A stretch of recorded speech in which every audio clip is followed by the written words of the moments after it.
আল্লাহ রাসূল সাল্লাল্লাহু আলাইহি ওয়াসাল্লাম আয়াতুল কুরসি পড়ে ফু দিতেন নিজের গায়ে। সূরা ইখলাস, সূরা ফালাক, সূরা নাস তিন কুল পড়ে ফু দিতেন। সূরা ফাতিহা পড়ে ফু দিতেন। এগুলো পড়ে হাত দুটো মিলাবেন, হাতে ফু দিয়ে মাথা থেকে পা পর্যন্ত মাসে করবেন। It's a protection from your Lord. জিন ভূতের আসর, ব্ল্যাক ম্যাজিক, জাদু টোনা, বান মারা, জাদু ঝাড়ু যাই হোক, তো এগুলো কিন্তু মারে, বান মারে, জাদু টোনা করে, ব্ল্যাক ম্যাজিক করে। এগুলো থেকে আমাদের সোনামণিদেরকে আমরা প্রোটেকশন করাবো কিভাবে? ওদেরকে শিখাই দিব। সূরা ফাতিহা পড়ে, আয়াতুল কুরসি পড়ে, তিন কুল পড়ে তুমি হাতের মধ্যে ফু দিবা। ফু দিয়ে মাথা থেকে পা পর্যন্ত তুমি নিজেই মাসেহ করবা। তোমাকে প্রোটেকশন দিবে কে? আল্লাহ রাসূল সাল্লাল্লাহু আলাইহি ওয়াসাল্লাম বলেছেন, মান ক্বারাআ আয়াতাল কুরসি দুবুরা কুল্লি সালাতিন মাকতুবাতিন লাম ইয়ামনা'হু মিন দুখুলিল জান্নাতি ইল্লাল মাউত। প্রত্যেক ফরজ সালাতের পরে যে ব্যক্তি আয়াতুল কুরসি তেলাওয়াত করবে, তার জান্নাতে যাওয়ার ক্ষেত্রে আর কোনো ব্লক বা বাধা নাই, একটা জিনিস ছাড়া, সেটা হচ্ছে মরণ, মৃত্যু। লোকটা মরে না তাই জান্নাতে যায় না, মরলেই জান্নাতি। এজন্য আজকে থেকে সূরা ফাতিহা বেশি বেশি পড়বেন তো। সাইয়েদনা আবু সাঈদ আল খুদরি রাদিয়াল্লাহু তাআলা আনহু বর্ণনা করেন, আমরা একবার মরুভূমিতে সফর করছিলাম। হঠাৎ দেখলাম মানুষের জটলা ডিঙ্গিয়ে ভেতরে যেয়ে দেখি এক লোক শুয়ে আছে, আর অন্য লোকেরা মন্ত্র পড়ে ফু দিচ্ছে। উল্টা পাল্টা মন্ত্র পড়ে ফু দেয় না? সুমন্তর সু, কালী কুত্তার গু। আমরা ছোটবেলায় শুনতাম বাচ্চারা এরকম ছুমন্তর ছুমন্তর ছুমন্তর ছু, কালী কুত্তার। এগুলো পরে ওরা মন্ত্র পড়তো। তো উনি যে দেখলেন কি কি মন্ত্র পড়ে এই লোককে ফু দিচ্ছে, উনি বললেন কি হয়েছে? সবাই বলল, আমাদের নেতা সাইয়্যিদুল হাই, হাইমানি গোত্র, এই গোত্রের নেতা সাপ কামড় দিয়েছে, বিষে এমন নীলাভ হয়েছে দেহ, মনে হয় মারা যাবে। কি করা যাবে? তোমরা কি কোনো রুকিয়া ঝাড়ফুঁক জানো? উনি বললেন জানি। তাহলে আসো একটু ঝাড়ফুঁক করো। উনি বলল শর্ত আছে, আমাদেরকে ছাগল দিতে হবে, এক পাল ছাগল। আরেক বর্ণনায় এসেছে 30টারও অধিক ছাগল। সবাই বলল, আমাদের নেতা, এর যদি কিছু হয়ে যায় আমরা নেতৃত্ব শূন্য হয়ে যাব, ছাগল লাগুক আর ওট লাগুক, তুমি আসো। বাড়ি বাড়ি যে ছাগল এনে, ছাগল রেডি। সাইয়েদনা আবু সাঈদ আল খুদরি রাদিয়াল্লাহু তাআলা আনহু পড়তে আরম্ভ করলেন, আলহামদুলিল্লাহি রাব্বিল আলামিন আর রহমানির রহিম মালিকি ইয়াউমিদ্দিন ইয়্যাকা না'বুদু ওয়া ইয়্যাকা নাস্তাঈন اهدنا الصراط المستقيم صراط الذين أنعمت عليهم غير المغضوب عليهم ولا الضالين পড়েন আমিন। উনি এটা পড়ে ফু দিলেন। ফু দিতে দেরি, মুহূর্তের মধ্যে সোয়া লোকটা বসে গিয়েছে। আবার ফু দিছে, এবার দাঁড়ায় গেছে। আরেকবার ফু দিছে, হাঁটতে শুরু করছে, একেবারে সুস্থ। সবাই তো অবাক, টাসকি খেয়ে গেছে। আবু সাঈদ আল খুদরি রাদিয়াল্লাহু আনহু বলে, টাসকি পরে খাও, আগে ছাগল দাও।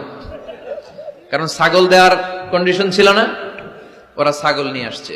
সাইয়েদনা আবু সাঈদ আল খুদরি রাদিয়াল্লাহু তাআলা আনহু আনন্দে এবার ছাগল নিয়ে সাহাবাদেরকে নিয়ে রওনা। পথিমধ্যে লেগেছে প্রচন্ড ক্ষুধা, তখন তারা কয়েকটা ছাগল জবাই করে খেয়েছে। খাওয়ার পরে পেট যখন ঠান্ডা, তখন ব্রেইন সচল। উনি চিন্তা করতে আরম্ভ করলেন, হায় রে, কোরআন দিয়া ঝাড়ফুঁক করে যে ছাগল নিয়ে আসলাম, ওটা যে খাইলাম, এই ছাগল নেওয়া জায়েজ হয়েছে কিনা এই মাসালা তো নবীরে জিজ্ঞেস করি নাই। কিন্তু ছাগল তো অলরেডি পেটে যায় হজম, কি করা? মদিনাতে যে জিজ্ঞেস করবো। মদিনায় যেই আল্লাহ রাসূল সাল্লাল্লাহু আলাইহি ওয়াসাল্লামের দরবারে যে জিজ্ঞেস করলেন, ইয়া রাসূলুল্লাহ, এমন এমন ঘটনা, ঝাড়ফুঁক করে আমরা ছাগল এনেছি, এটা কি জায়েজ হয়েছে? আল্লাহ রাসূল সাল্লাল্লাহু আলাইহি ওয়াসাল্লাম বলে, জায়েজ হয়েছে মানে? অবশ্যই জায়েজ হয়েছে। কোরআনের দাম বাড়ায় দিয়ে আসছো মিয়া, ছাগল কিছু থাকলে আমার ঘরেও পাঠায়। সুবহানাল্লাহ পড়তে পারলেন না? ওয়ালাকাদ আতাইনাকা, বুখারীর হাদিস, ওয়ালাকাদ আতাইনাকা সাবআম মিনাল মাসানি ওয়াল কুরআনাল আযীম। নবী হে, নিত্য পাঠনীয় সপ্তবাক্য দিয়েছি, যেই দোয়া পড়ে ফু দিতে দেরি, অসুস্থ ব্যক্তি সুস্থ হতে দেরি হয়। এজন্য আল্লাহ ইরশাদ করেন, অনুনাজ্জিলু মিনাল কুরআনি মা হুয়া শিফাউন ওয়া রাহমাতুল লিল মুমিনিন ওয়া লা ইয়াজিদুয যালিমিনা ইল্লা খাসারা। এই কোরআনকে আমি শিফা হিসেবে নাজিল করলাম, এই কোরআনকে আমি রহমত হিসেবে নাজিল করলাম, এই কোরআনকে আমি তোমাদের জন্য হেদায়েত হিসেবে নাজিল করলাম। তোমাদের কোরআন রহমত এনে দিবে, বরকত এনে দিবে, শিফা এনে দিবে, কিন্তু জালেমদেরকে কিছু এনে দিবে না। ঠিক কি না? ওয়ালা ইয়াজিদিয যালিমিনা ইল্লা খাসারা। জালিমদের অকল্যাণ করবে, জালিমদের কল্যাণ নাই এই কোরআনে। জালিম যদি হেদায়েতের নিয়তে কোরআন পড়ে তাহলে কল্যাণ পাবে, তা না হলে কল্যাণ পাবে না। তো এখন থেকে আমরা যদি অসুস্থ হয়ে যাই, যেই সূরাটা পড়ে আমরা ঝাড়ফুঁক করব, সূরাটার নাম আরো জোরে বলেন, ফাতিহা। আসলে প্রতিদিন এই সূরাটা পড়ি, এই সূরাটার তাৎপর্য কি, মর্মবাণী কি আমাদের জানার দরকার আছে না? কিন্তু আমরা অনেকেই জানি না। জানি?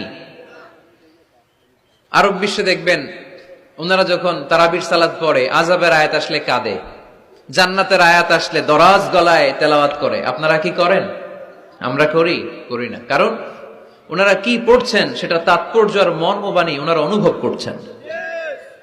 গত বছরের আগের বছর না, গত বছর আমি হজে শায়েখ আব্দুর রহমান আসুদাইসির পেছনে নামাজ পড়লাম। উনি যখন সূরা কুরাইশ তেলাওয়াত করছেন, ফালিয়াবুদু রাব্ব হাযাল বাইত, এটা বলে তিনি কেঁদে দিলেন।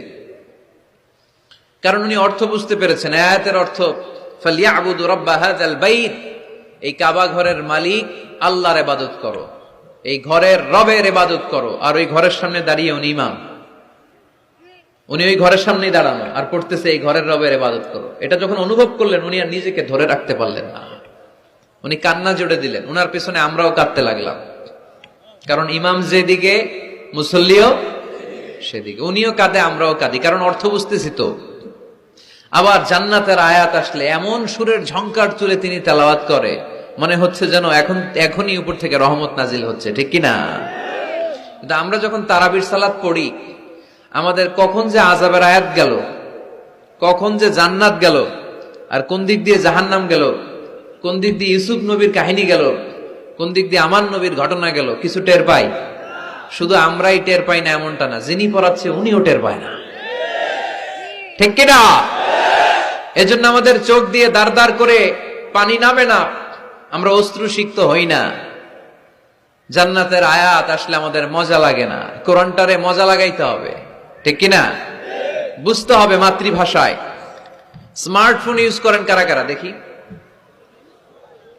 ওরে আল্লাহ, সবাই স্মার্ট তো দেখি, এত স্মার্ট মানুষ এখানে থাকে। তো এই স্মার্টফোনের ভেতরে কিন্তু কোরআনের অ্যাপস ডাউনলোড করা যায়। কোরআনের অ্যাপস ডাউনলোড করবেন, করে আপনি পড়বেন, যা বলার আল্লাহ সব বলে দিয়েছে, নতুন করে আর কিছু বলবে না। বলবে? এই কোরআন শুরু হয়েছে বিসমিল্লাহির রহমানির রহিম দিয়ে, বা দিয়ে, আর শেষ হয়েছে যে সূরা দিয়ে, সূরাটার নাম সূরাতুন নাস। ওই সূরার শেষ আয়াতটি এরকম, মিনাল জিন্নাতি ওয়ান নাস, শেষে সিন। বা আর সিন মিলালে কি হয়? বাস। এবার বাসে চড়ে কিশোরগঞ্জ শহর যাবেন? এই বাস কি ওই বাস না, এই বাস মানে যথেষ্ট, বাস মানে এনাফ, সাফিসিয়েন্ট। মাঝে মাঝে এরকম হয়, আমরা খাচ্ছি, আমাদের পাতে খাইতে পারি না, আরো তুলে দেয়, কারণ হুজুর একদিন পাইছে, খাওয়াই আজকে মাইরা ফেলবে। তো আমরা বলি বাস বাস, আর লাগবে না ভাই, আর পারছি না, বাস মানে যথেষ্ট আমার জন্য।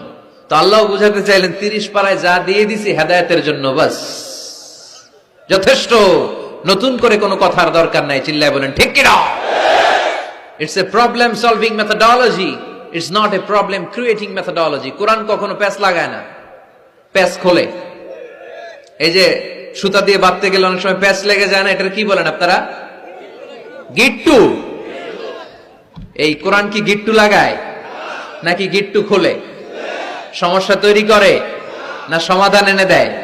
সমাধান চাও যদি জীবনে মরণে, ফিরে যাও খোঁজে নাও, চোখ রাখো কোরআনে। ঠিক কিনা?